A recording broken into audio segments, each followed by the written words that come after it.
एक समय था जब भारत रत्न जैसे सर्वोच्च सम्मान पर देश के परिवार विशेष का कब्जा हुआ करता था। लेकिन कालचक्र बदला और मोदी सरकार ने उन लोगों को इस सम्मान के लिए याद किया जो असल मायनों में इसके हकदार थे।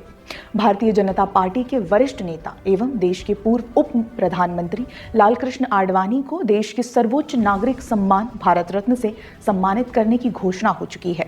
तो चलिए एक नज़र हम देखते हैं कि मोदी सरकार के तहत साल 2014 से अब तक किन लोगों को भारत रत्न से सम्मानित किया जा चुका है। इन नामों को जब हम दोहराएंगे तो जहन में सिर्फ एक ही बात आती है कि मोदी सरकार ने अपनों को तो याद किया ही, मगर वो उन्हें भी नहीं भूले जो राजनीतिक प्रतिद्वंदियों के कभी मसीहा हुआ करते थे। पहले देखते हैं वो नाम जिन्हें उन नामों को भुनाकर राजनीति करने वाले भूल गए, जैसे भारत के पूर्व राष्ट्रपति प्रणब मुखर्जी। प्रणब मुखर्जी को मोदी सरकार ने साल 2019 में भारत रत्न दिया था। प्रणब मुखर्जी जो कि आजीवन कांग्रेस नेता रहे, उन्हें खुद कांग्रेस ने कभी भारत रत्न के काबिल नहीं समझा। हाल ही में स्वर्गीय प्रणब मुखर्जी की बेटी शर्मिष्ठा मुखर्जी ने पिता के राजनीतिक संस्मरणों को याद करते हुए लिखी किताब में नेहरू गांधी परिवार को लेकर उनके मत को सामने रखा, जिससे ये समझा जा सकता है कि प्रणब मुखर्जी को आखिर सोनिया गांधी के नेतृत्व में कभी भी भारत रत्न के काबिल क्यों नहीं समझा गया। ऐसे ही एक और नाम है कर्पूरी ठाकुर का, जिन्हें मंडल कमीशन के लिए जाना जाता है। ये कर्पूरी ठाकुर ही थे जिनके आरक्षण के फॉर्मूले ने 12 वर्षों के बाद मंडल कमीशन की शक्ल अख्तियार की थी। मंडल कमीशन के जरिए देश में ओबीसी को 27% आरक्षण मिला। सोचिए कि जिन कर्पूरी ठाकुर से खुद लालू यादव और आज उनके सहयोगी बने कांग्रेस परिवार ने ही भुला दिया था, उन्हें भी मोदी सरकार ने याद कर उन्हें भारत रत्न दिया है। एक और नाम है भूपेन हजारिका का, जिन्हें प्रणब मुखर्जी के साथ ही साल 2019 में भारत रत्न दिया गया। 1967 से 72 तक असम में निर्दलीय विधायक रह चुके भूपेन को भारत रत्न देकर मोदी सरकार ने यह संदेश दिया था कि वो पूर्वोत्तर के राज्यों को भी नहीं भूलती हैं, जिसे कि नेहरू गांधी परिवार आज़ादी के बाद से ही नज़रअंदाज करता रहा। इनके साथ ही नानाजी देशमुख को भी भारत रत्न से सम्मानित किया गया।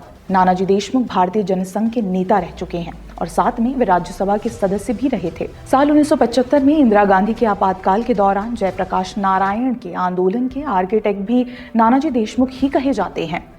वहीं साल 2015 में नरेंद्र मोदी सरकार ने पूर्व प्रधानमंत्री अटल बिहारी वाजपेयी को भारत रत्न दिया था। स्वर्गीय अटल बिहारी वाजपेयी का योगदान देश के लिए क्या रहा है, ये किसी से छिपा नहीं है। साल 2015 में ही मोदी सरकार ने पंडित मदन मोहन मालवीय को भी भारत रत्न से सम्मानित किया था।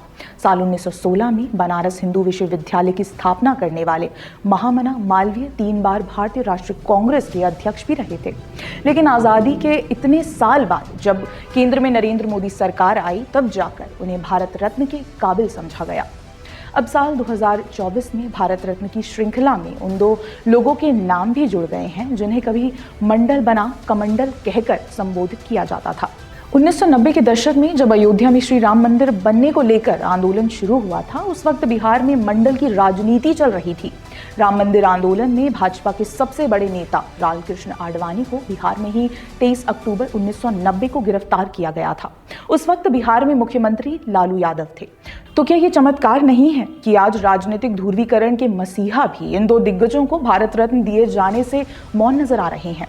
जहां बिहार के पूर्व मुख्यमंत्री कर्पूरी ठाकुर की पहचान अति पिछड़ा वर्ग के बड़े नेता के तौर पर है, तो वहीं राम मंदिर के लिए रथ यात्रा करने वाले लालकृष्ण आडवाणी को भारत रत्न से सम्मानित किया जा रहा है, और वो भी अयोध्या में श्री राम मंदिर प्राण प्रतिष्ठा होने के बाद। 22 जनवरी ने वास्तव में इस देश में ऐसी लकीर खींच दी है जिसने अतीत के सभी घावों को एक झटके में समाप्त कर दिया। और इसका श्रेय किसे जाता है?